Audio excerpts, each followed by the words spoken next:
There's a quiet reality in modern gaming that most people don't want to talk about until it's too late, which is that you don't always own the games you pay for, not on disc, digital storefronts, and especially not in the cloud. And right now, what's going on with Amazon Luna, coincidentally alongside the massive push of Stop Killing Games, proves that this as one of the clearest examples of why this is more important than pretty much anything else in gaming discourse right now. Alright, before we dive back into the chaos, I got something a little different for you guys today. I've officially partnered and launched the Endymion TV Snaxy League, and yes, you can join right now. If you hit the link in the description, you're automatically entered into the league. There's no hoops, there's no nonsense, you just jump in and then you're on board. But now here's the idea. Over the next 20 days, everyone that's in the league is competing to earn as many Snaxy coins as possible by playing the games that you enjoy. And I'm going to be tracking it. We're going to have a full leaderboard. Right now it's completely empty, but not for long. So all you need to do to get started is set your username on Snaxy. It takes about 10 seconds and then you're in the running. And yes, there are actual prizes on the line too. First place is going to get $200, second is $100, third place through fifth will be all getting $50 as well, and these prizes can then be used on Eniba.com to buy anything from digital game codes, gift cards, as well as subscriptions or in-game currency across platforms like PlayStation, Xbox, and PC. But here's the important part, even if you don't win in the league, every coin you earn is still going to be yours. You can redeem them for PlayStation, Steam, Xbox, PayPal, Amazon gift cards, whatever works for you. So nothing you do here is going to be wasted. You're going to get something no matter what you do. So if you want to compete, earn some rewards, and maybe climb up to the top of the leaderboard, click the link in the description, set your username, and get started. Let's see who comes out on top. Thanks again to Snaxy, and now back to the video. So what is Luna? What's happening? You may be asking. Well, when Luna got announced, it sounded like a compelling future at first. There were no downloads, there's no hardware limitations, you could have instant access to games from pretty much anywhere, meaning that your computer didn't matter or the specs you had on it, your phone could even play these games too. All you would have to do was subscribe and then play from Amazon's massive catalog of titles available. And on paper, it may have sounded amazing because it opened up the potential for high-fidelity graphical games to be played by people who didn't own a PlayStation, an Xbox, or a high-end PC. It was also fully tied into the Amazon Prime ecosystem as well. So if you have Prime, the basic service has movies and shows you can watch, obviously, right? Think Invincible, The Boys, you get the idea. Then you could subscribe and add channels to your Prime membership. Like for example, you could add the Ubisoft channel to Luna like you would Paramount Plus to your Amazon Prime account. And then by subscribing to more channels, you would then have more games to play and buy and whatnot again from wherever you were, because Luna was Amazon's cloud gaming service. But this came with a trade-off many people didn't fully understand because of the nature of cloud gaming. You don't download anything, right, or install it, that's the whole point, but you also, and this is key, keep anything that you technically buy either, because everything exists now on a server that you have zero control over. And the uncomfortable truth was that if a cloud service were to change direction and remove that content or, I don't know, shut down eventually, you wouldn't just lose access to a feature or one of those channels, you would lose access to everything. Your games, your progress, your purchases, all of it would be gone in an instant, and you can't do anything about it. And why am I saying all of this? Well, because dear viewers, that's literally what just happened. Amazon can't stop killing games because Luna just became a clear example of why these consumer protection laws need to be placed now, because this cannot stand, man. As Amazon says here in their now updated Luna customer service page, as you can see there, starting April 10th, 2026, which is already passed of course, Amazon Luna will no longer offer game stores, individual game purchases, or third-party subscriptions. This means effectively any game that you bought on Amazon Luna to play can no longer be used on the service already. But it actually gets so much worse than this. You see, Luna isn't dying. Well, technically anyways, not yet, I guess. Luna is now moving into a subscription-based model only, sort of like Netflix or I guess Amazon Prime, as you can see here. But third-party stores like Electronic Arts, Ubisoft, and GOG are all having their channels, if you will, and their games that you could buy directly from them removed. Meaning effectively many of the reasons why Amazon got into gaming in the first place are now being removed entirely from their service. The reason being, I would wager, is because people could buy these games and then not technically use Luna as a platform to play them. Meaning that if you bought, let's say, Assassin's Creed Valhalla or Odyssey through Luna, right? You could play it still, but you would need to download the Ubisoft launcher on your PC to play that game now through Ubisoft's own dedicated service that's apart from Luna. That might sound good to some, but there's a lot of problems and so much more to go over. So let's just start from the top, I guess. Firstly, what's happening here is like, imagine your Steam or your PlayStation library was being forcibly taken from you right now. And then every game you own is then splintered into multiple different services and launchers across everything based on where these games are made from whichever company. You'd now have to download a dozen launchers and then some to play those games in the future, but they would all be their own services, so to speak. That's kind of what happened with Luna, but it gets even worse, because you see, for people who use Luna, the entire reason why they bought these games was because the idea was sold to them that they could play these games via Luna and the cloud gaming infrastructure on any device they wished. So the entire point of Luna was that you didn't have to own a PS5 or an Xbox or a high-end PC, because this service eliminated the need for that. But now Amazon has said you can't play those games you bought there anymore, so if you want to go play your Hogwarts Legacy or whatever, well, now you're going to need to buy a high-end PC, which is, yes, as scummy as it sounds. Amazon basically dangled the bait in front of their users, took their money for years, and then Luna began in 2020, by the way, and then they pulled the rug from under their users and went, oops, sorry, our bad. I guess you actually are going to need to buy the exact expensive hardware that you were avoiding by using this specific service now. But what if I told you it gets even worse than that somehow, because, well, it does. You're probably thinking, oh well, I mean, when a service goes down, like some multiplayer game, the company is legally meant to refund you, right? Well, yes, but, well, in Amazon's case, in case you didn't read the fine print, which is very small, it turns out that not only did you not own anything on Luna, or I guess Amazon, but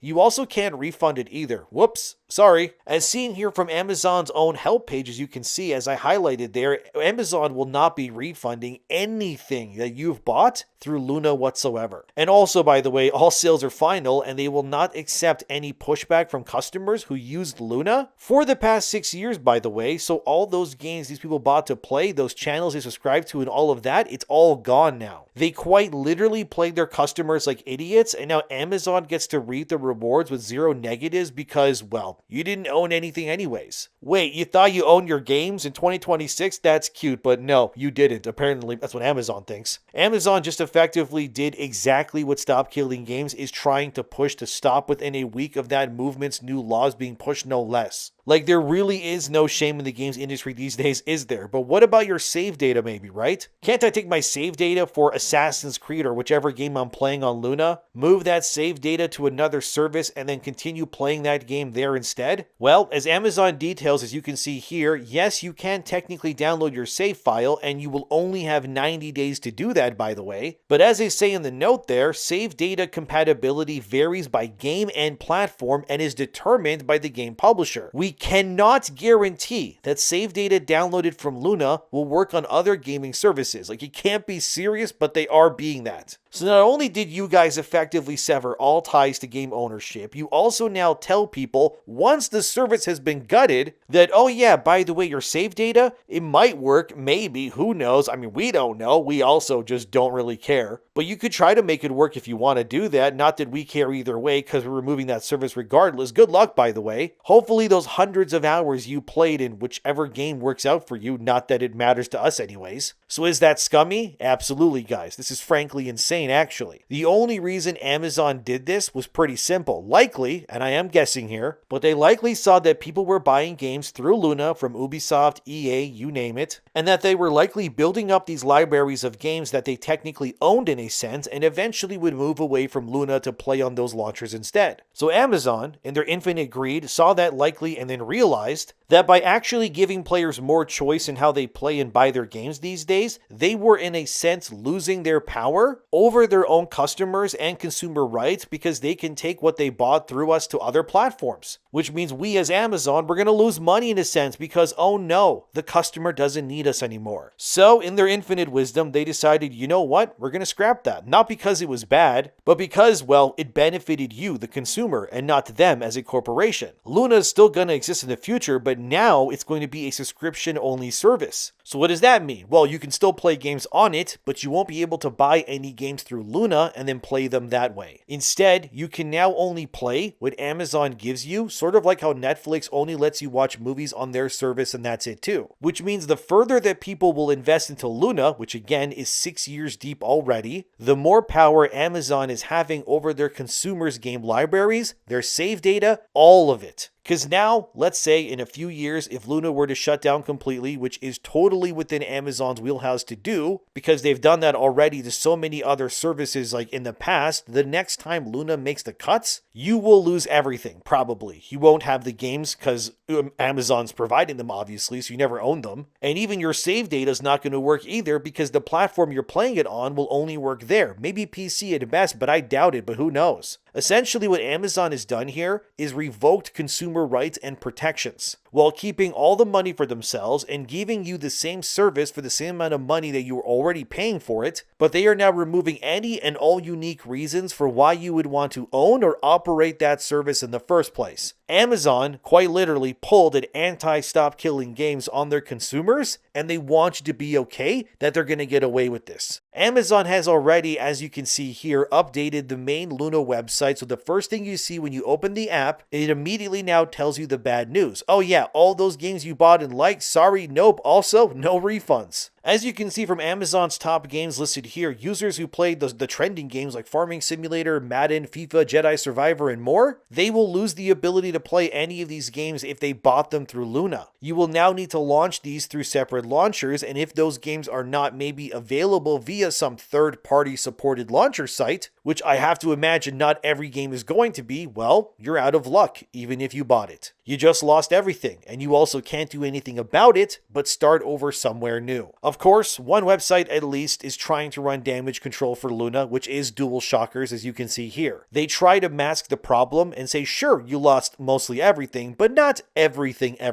DualShockers, as you can see there, tries to say, well, sure, you're losing access via Luna, but you can still play the games through the other launchers. You mean the other launchers that require the user to now have actual hardware that costs money to use to play the games that they already bought? You mean the entire reason why people use Luna in the first place is now suddenly a non-issue because you still own the game, kind of, but you know, it's fine. Everything's fine. Why are you complaining? We specifically told you not to complain. Come on, guys. Look at how DualShockers ends the article here about Amazon and Luna. They try to frame it like it's a good thing, actually. I'm convinced, man, this article has to be paid for. Because why are you, as a games journalist, defending the practices of a billion-dollar corporation that just effectively rug pulled millions of Amazon users out of their libraries like this? I just don't get it unless these people are being bought, because this is why Stop Killing Games is happening. It's because of what places like Amazon are doing here. The fact that DualShockers tried to frame it as if Luna will still exist and will just be digital-only games through their service as some win is honestly crazy to me. That's worse. Like, you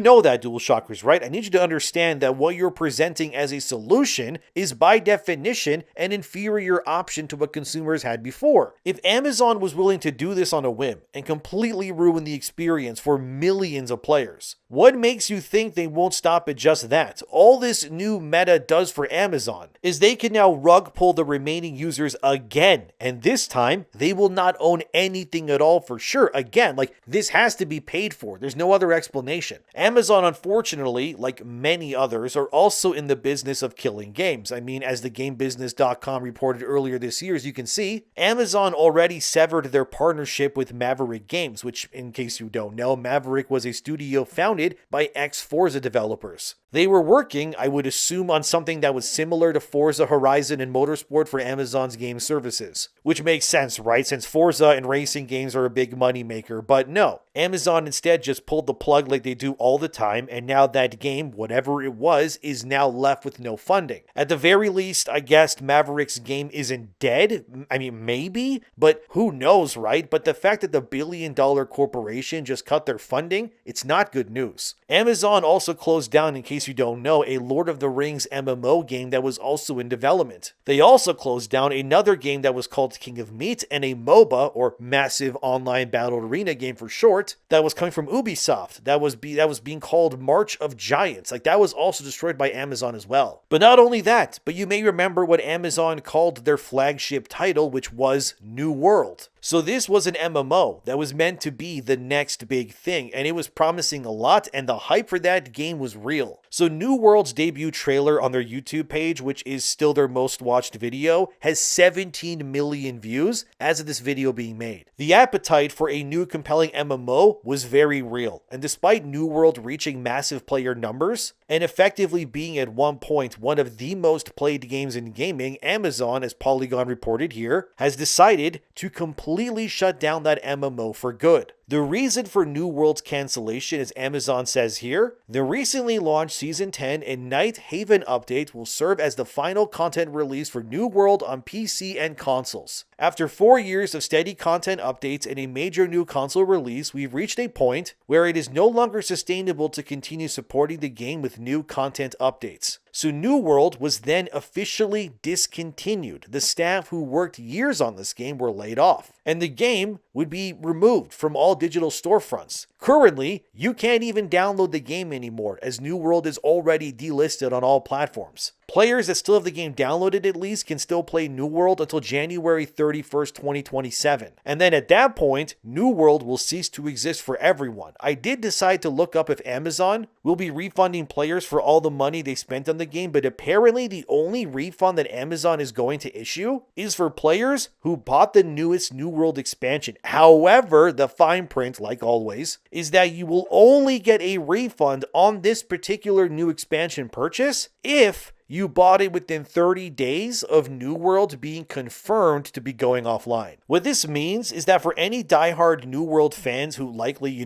bought this content well before then because obviously they want to keep up with the game and play it, they will, of course, not be getting any refunds for any expansions that they bought for the game. Worse yet, that also goes for anything else bought involving New World as well. And the money that you spent on it, from cosmetics and more, that's all going to evaporate into the ether forever now, which means Amazon just rug pulled their biggest flagship title. They took all the change in your pockets and now they're shutting the game down and they are leaving you genuinely with nothing. But don't complain. Why are you complaining? We specifically told you not to, okay? This is a good thing. All you got to do is, keep subscribing to Luna, all right? Just keep playing games that way. Don't worry about your save data or whatever. You didn't own anything anyways. You see, this is why Stop Killing Games exists. It's because of stories like this one. Because frankly, this is genuinely insane to witness, I gotta be honest. The fact that New World could, if Amazon actually cared enough, they could at least do what Stop Killing Games' whole initiative was asking, right? So, in case you forgot, recently Ross Scott, that's the creator of Stop Killing Games as a movement, spoke in front of European elected officials and pleaded that new laws would be put in place to protect the consumer rights of players worldwide. The reasons for Ross Scott, who goes by Accursed Farms on YouTube, and why he did this is exactly why, based on the very things that you're seeing in this video right now. Because Stop Killing Games' laws are not in place yet. It allows Amazon the leeway right now to get away with everything that you've seen today. You want to know how scummy the New World situation is and proves why Stop Killing Games needs to exist? Okay, dude, come on, listen to the story. It's so baffling bad. Where do I even begin with this one? So, as we know, right, Amazon announced New World would go offline in January 2026, right? Well, as Mine MMO reported in October 2025, as you can see here, Amazon was actually getting glowing praise from their New World users. Because unexpectedly, Amazon made the expansion Rise of the Angry Earth free suddenly for all players. This expansion would normally set a player back 29 euros if they wanted to play it. But now, suddenly, out of nowhere, oh wow, the expansion was free even? That's weird. And this was, of course, very positively met by players of New World, because it felt out of character for Amazon to offer so much content for literally no extra cost. So this included the area First Light being remade. The players that were playing the game obviously could now reach level 65. They had their gear score increase, and there was also a new weapon, the flail, that was added amongst other things, of course. And users on Reddit, as Mine MMO details, as you can see here, responded very positively to this news, especially that second point, which reads, as a new player who bought the game and the expansion last week, I'm glad they have refunded the expansion. My sweet summer child. Oh my god, that's so bad, dude. You just bought into New World in October 2025 and you spent money on this expansion. And you probably genuinely thought you had all the time in the world to play the things you just got, only to find out 3 months later that the game you just bought and invested into would be taken offline within a year. This is either two reasons, okay? One, Amazon did this as a last-ditch attempt to get new players to buy into New World, but honestly, I kind of doubt that. The decision to shut down a massive MMO like this, it takes months, if not a full year at least, to put this into effect, right? Lots of moving gears have to be,